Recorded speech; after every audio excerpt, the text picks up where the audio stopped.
میرے نبی نے فرمایا مجلس میں بیٹھے ہوئے مسجد میں، کہا کہ یہ جو دروازہ ہے نا اس سے ایک جنتی آنے والا ہے۔ تو لوگوں نے دیکھا ایک مدینے کے مقامی آدمی ذرا بوڑھے، وہ مسجد میں اندر آئے، داڑھی میں وضو کا پانی، ہاتھ میں جوتا، نماز میں شریک ہو گئے۔ اگلے دن آپ کی محفل تھی تو آپ نے فرمایا یہ جو سامنے دروازہ ہے اس سے ایک جنتی آ رہا ہے۔ تو سیم وہی آدمی اسی حالت میں انٹر ہوئے۔ اگلے دن ہوا تو آپ نے کہا اس دروازے سے جنتی آنے والا ہے، ٹھیک وہی آدمی اسی حالت میں انٹر۔ اس مجمع میں ایک صحابی بیٹھے ہیں، ان کا نام ہے عبداللہ بن عمرو۔ یہ 1,24,000 صحابہ میں ان کی ایک اسپیشلٹی ہے کہ یہ سب سے زیادہ عبادت کرتے تھے، سب سے اتنی عبادت کسی نے نہیں کی۔ ساری رات نفل پڑھتے تھے، سارے دن کا روزہ رکھتے تھے، اور دن رات میں ایک قرآن ختم کرتے تھے۔ کوئی ہمارے جیسا اول تو کر نہیں سکتا، کرے گا تو چوتھے دن پاگل ہو جائے گا، دماغ خشک ہو جائے گا، اور انہوں نے نبھا کے دکھایا۔ رات پوری تہجد، دن پورا روزہ، اور رات اور دن میں ایک ختم قرآن۔ اب ان کو خیال آیا کہ یہ بابا جی مجھ سے بھی زیادہ عبادت کرتے ہیں، جو ان کو یوں ڈائریکٹ جنت کی بشارت ملی اور مجھے نہیں ملی، تو میں دیکھتا ہوں یہ کون سی عبادت کرتے ہیں۔ کیا یہ ساری رات سجدے میں پڑے رہتے ہیں، رکوع میں کھڑے رہتے ہیں، قیام میں کھڑے رہتے ہیں، کیا کرتے ہیں؟ تو ان کے پاس پہنچ گئے، چاچا تو تھوڑا والد صاحب کی ناراضگی ہے، دور رہنا چاہتا ہوں، 2-3 دن ٹھہر جاؤں آپ کے پاس؟ کہا ہاں بیٹا آ جاؤ آ جاؤ آ جاؤ۔ اب عشاء کی نماز کے فوراً بعد انہوں نے چادر اوپر لی اور چادر میں یوں سوراخ کیا اور یوں لیٹ کے دیکھنے لگے کہ اب یہ بزرگ کیا کرتے ہیں۔ بزرگ تشریف لائے، سرانے پہ سر رکھا، اللہم بسمک اموت و احیا، سونے کی دعا پڑھی، اور تھوڑی دیر بعد خراٹے تھے۔ وہ بڑے حیران ہوئے، بھائی میرا تو خیال ہے یہ ساری رات سجدہ کرے گا تو رو رو مصلی تر کر دے گا، یہ تو خراٹے چون جاندے نہ ہو جا رہے ہیں۔ اب وہ دیکھ رہے ہیں ابھی اٹھے گا ابھی اٹھے گا ابھی اٹھے گا، پھر انہوں نے کپڑا اتار دیا، ابھی سویا ہوا ہے۔ وہ فجر کی اذان پہ اٹھے اور ان کا دماغ چکر کھا گیا، بھئی اے کی بڑی تہجد دے 2 نفل بھی نہیں تو جنت دی بشارت 3 دن کٹھی۔ انہوں نے کہا کل دیکھوں گا، کل شاید کچھ اور کریں گے۔ اگلے دن آئے، پھر اسی طرح یوں کر کے لیٹ گئے، اور بزرگوں نے بھی یوں کیا، اور بسمک اموت و احیا، اور پورا کمرہ خراٹے نال۔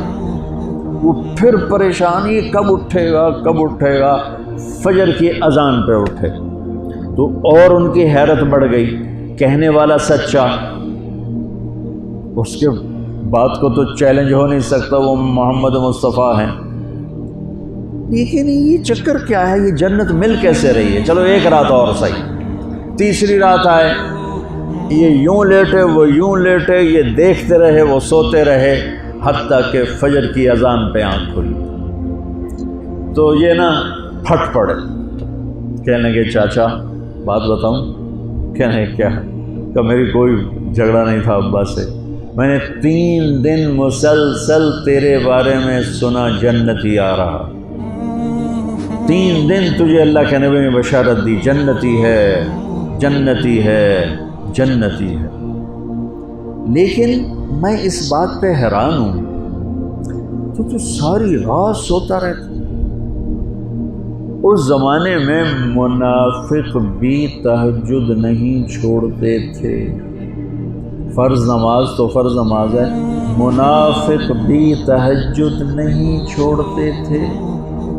تو کہنے لگے کیا کرتے ہو؟ ساری رات تو سوتے گزار دیتے، کیا کرتے ہو؟ کہنے لگے بھتیجے جو تو نے دیکھا ہے یہی کرتا ہوں۔ اب یہ پریشان ہے کہ اللہ کے نبی کی بات کو تو چیلنج ہو نہیں سکتا، اور جس کو بشارت دی ہے انہوں تے فٹ نظر نہیں آ رہی کہ کیسے 2 نفل آج کہ نیک لوگ تہجد نہیں چھوڑتے۔ تو کہنے لگے اچھا چلو اللہ نے ایسا ہی، اللہ کی مرضی، اللہ کے نبی کی مرضی۔ یہ 4 قدم چلے تو آپ سننا، کہا بھتیجے ادھر آؤ، کہا بیٹا ادھر آؤ، آ گئے۔ کہنے لگے اب تو میں اصلی بات بتاؤں، اب تو میں اندر کی بات بتاؤں؟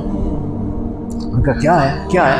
اب وہ تیار ہو گئے کہ یہ کہیں گے میں 3 دن بیمار تھا اس لیے میں اٹھ نہیں سکا، ورنہ میں تو ساری رات سجدے میں گزارتا ہوں، میں تو ساری رات روتے گزارتا ہوں، تو 3 دن میں بیمار تھا، میرے پیٹ میں درد تھا، میرے سر میں درد تھا، تو میں اٹھ نہیں سکا، ورنہ تو دیکھتا تو حیران ہو جاتا میری رات کیسے ہوتی۔ کہتا ہاں جی۔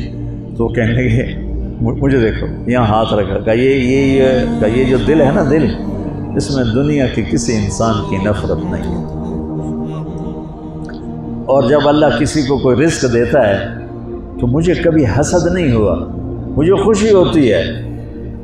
تو ان کی جو باڈی لینگویج تھی نا، حیرت میں ڈوب کے وہ کہتے ہیں ہاں بات ہے، سمجھ آ گئی، یہی سے۔ انہوں نے ایسا نہیں کیا، وہ کہنے لگے ہاں ہوا، اچھلے اپنی جگہ سے، ہاں ہوا، یہ چاچا اب سمجھ میں آ گیا، یہی ہے جو آپ کا سینہ اللہ نے پاک کر دیا ہے، اس پر آپ کو جنت ملی ہے۔ یہ صرف تہجد نفلاں تین سوکھی نہیں لبدی، یہ جو آپ کا سینہ پاک ہے۔ اب پہلی حدیث کے ساتھ جوڑو، میرے نبی نے فرمایا، میرے بیٹے انس، میری ایک عظیم الشان سنت ہے کہ اپنے دل کو دنیا کے انسانوں سے، میرے بچوں سنو، یہ نہیں فرمایا مسلمانوں سے دل صاف رکھ، فرمایا پوری دنیا کے انسانوں سے دل صاف رکھو۔ یہ بچیاں کر لیں، آپ کر لو، میں کر لوں، یہ تمہارے استاد کر لیں، کوئی کر لے، میرے رب کی قسم بڑے بڑے عبادت گزار ان کی پرواز کو نہیں پکڑ سکتے، بڑے بڑے سجدہ کرنے والے اور رکوع کرنے والے نفلی ان کی پرواز تک نہیں پہنچ سکتے۔ ایک اس وجہ سے کہ یہ عظیم الشان سنت ہے، ایک اس وجہ سے کہ اس کے کرنے والے بڑے تھوڑے ہیں، ایک اس وجہ سے کہ یہ مشکل بہت ہے کہ آدمی کو خود ذبح ہونا پڑتا ہے تب جا کر یہ چیز ہاتھ میں آتی۔ ایسے نہیں ہے کہ تہجد کے لیے نیند قربان کر دی، ہم جماعت میں گئے 40 دن کے لیے تھوڑا روکھا سوکھا کھا لیا اور گھر کی جدائی برداشت کر لی، یہ پل پل کی موت ہے، پل پل کی عزت نفس پہ چھریاں ہیں، اور پھر یہ مسکرا کے چلتا ہے، یہ مقام اسے جبریل سے بھی اوپر لے جاتا ہے۔